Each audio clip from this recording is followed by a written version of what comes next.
अच्छा, तो बच्चों आज हम आपके बीच में आए हैं। आज है वर्ल्ड एड्स डे। क्या है? World AIDS day. हाँ, अब एड्स क्या होता है इसके बारे में आज हम आपको थोड़ी सी जानकारी देंगे। ठीक है, आने वाले वक्त में जैसे आप बच्चे पढ़ रहे हो, आपको हर एक चीज़ का पता होना चाहिए कि किसका क्या मतलब है। एड्स है एक्वायर्ड इम्यूनो डेफिशिएंसी सिंड्रोम। ठीक है, ये एक तरह की बीमारी है जिसका अभी तक हमारे पास कोई इलाज नहीं है। समझ गए? ये फैलता है एक वायरस से, HIV वायरस। ठीक है, ह्यूमन इम्यूनो डेफिशिएंसी वायरस, जिसकी वजह से ये एड्स बीमारी लगती है इंसान को। और इसमें क्या होता है कि इंसान एड्स से नहीं मरता, उसके बाद क्या होती है कि उसको और ज़्यादा बीमारियाँ लग जाती हैं। कभी उसको TB हो जाएगी, कभी उसको डायसेंट्री, लूज मोशन, कभी उसको अस्थमा हो जाएगा, और अलग बीमारियाँ उसको, जो बीमारी का इलाज ही नहीं हो पाएगा, जिसकी वजह से आहिस्ता आहिस्ता आहिस्ता उसकी डेथ हो जाएगी। और ये सब होगा क्यों? हमारे शरीर के अंदर होता है एक इम्यून सिस्टम। क्या होता है? इम्यून सिस्टम क्या होता है? उसका काम क्या होता है कि वो हमारे बॉडी के अंदर बीमारियों से हमें बचाता है। ठीक है, इम्यून सिस्टम समझ लो एक तरह का सिस्टम है हमारी बॉडी के अंदर, जो हमें क्या करता है। जैसे समझ लो आपका घर है, आपके घर के बाहर एक चौकीदार है, वो चौकीदार आपको बचाता है, चोर आ जाएं, डाकू आ जाएं, उससे आपको बचाता है। ठीक है, चौकीदार का ये। वैसे ही हमारी बॉडी में इम्यून सिस्टम एक चौकीदार का काम करता है, जो हमें बीमारियों से बचाता है। ठीक है, लेकिन जब ये HIV होता है इंसान को, ये एड्स फैलता है उसकी बॉडी में, तो उसका इम्यून सिस्टम कमज़ोर होने शुरू हो जाता है। समझ गए? जैसे जो हमें चौकीदार बचाता है, वो आहिस्ता आहिस्ता जब कमज़ोर होने लगेगा, तो इसका मतलब वो आपकी देखभाल नहीं कर पाएगा, आपकी रक्षा नहीं कर पाएगा। ऐसे ही जब हमारा इम्यून सिस्टम कमज़ोर होने शुरू हो जाता है, तो और बीमारियां उसके ऊपर अटैक करने शुरू कर देती हैं। ठीक है, तो जब वो अटैक करने शुरू हो जाती है, तो फिर उस बीमारियों से वो आहिस्ता आहिस्ता कमज़ोर होता होता होता होता उसकी डेथ हो जाती है। ठीक है, अब ये HIV फैलता कैसे है? इसके तीन तरीके हैं फैलने के। एक है सेक्सुअल तरीका।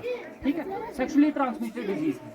जब एक इंसान किसी ऐसे इंसान के साथ रिश्ता बनाता है जिसको एड्स है, जब मल्टीपल रिलेशन रखता है, तो उसको एड्स है।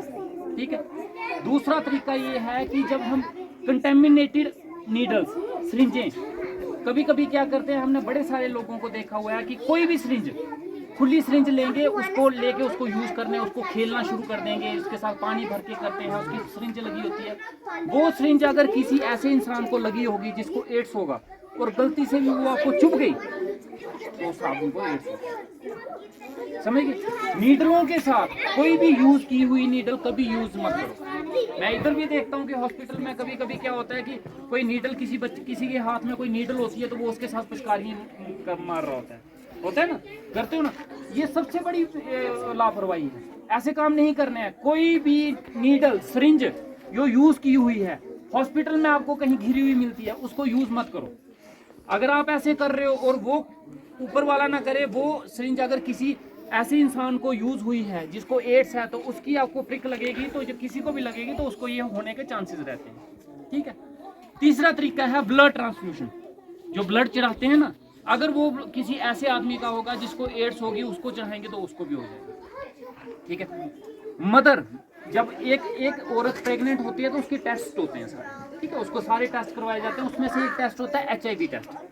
वो इसीलिए करवाया जाता है, अगर उसकी मदर को, उस औरत को अगर एड्स है, HIV है, तो हम उस बच्चे को बचा सकें, क्योंकि मदर से बच्चे को ट्रांसमिट होती है ये डिजीज। मदर के पेट में जो बच्चा होगा उसको एड्स होने के चांसेस हैं। वो फीड करवाएगी, दूध पिलाएगी, तो उसको चांसेस हैं। ठीक है, इसीलिए इसका सबसे बड़ा इलाज है प्रिकॉशंस, परहेज।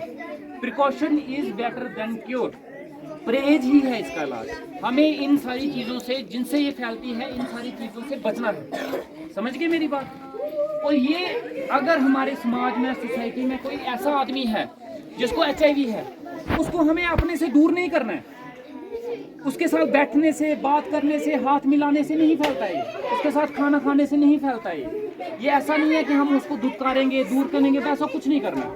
वो भी हमारे समाज का हिस्सा है। क्या पता किस वजह से उसको ये प्रॉब्लम हुई है, उसको बिल्कुल दुत्कारो मत। जब तक उस इंसान का इम्यून सिस्टम ठीक रहेगा, वो हेल्दी रहेगा, इन सारी चीज़ों से बचा रहेगा, इन्फेक्शन से बचा रहेगा, तो वो एक हेल्दी लाइफ जी सकता है। वो उस इंसान को हमें कभी ये रियलाइज़ नहीं करवाना है कि वो हमारी सोसाइटी का हिस्सा नहीं है, हमारी सोसाइटी का पार्ट नहीं है। वो भी हमारी सोसाइटी का उतना ही इम्पोर्टेंट पार्ट है जितना हम लोग हैं। उसके साथ बात करो, उसके साथ काउंसलिंग करो, उसको समझाओ, उसको मोटिवेट करो, ताकि वो सोच के परेशान होके पहले ही अपनी लाइफ को ना त्याग दे। ठीक है, समझ रहे हो? और ऐसी चीज़ें जब भी सोसाइटी में, समाज में होती हैं, तो आप लोगों का, बच्चों का रोल होता है कि आगे बढ़ चढ़ के आना है। ठीक है, समझिए, ये है एड्स और HIV। इसीलिए आप लोगों को, और इसका पता कैसे चलता है? इसका पता चलता है ब्लड टेस्ट। समझिए, जो इंसान कमज़ोर होने शुरू हो जाता है, वीक होने शुरू हो जाता है, खांसी लगने शुरू हो जाती है, और 15-15, 20-20 दिन उसको खांसी नहीं जाती है, जहाँ लूज मोशन ही ठीक नहीं हो रहे हैं, जहाँ उसकी नसें बाहर निकल रही हैं, ऐसा कुछ होता है, ऐसा कुछ लगता है, तो उसके टेस्ट करवाना ज़रूरी है। उसका टेस्ट करवाओ, कहीं ये उस बीमारी से प्रभावित तो नहीं है। हमारे यहाँ बनी में लोग जो है पल्लेदारी करने बाहर जाते हैं।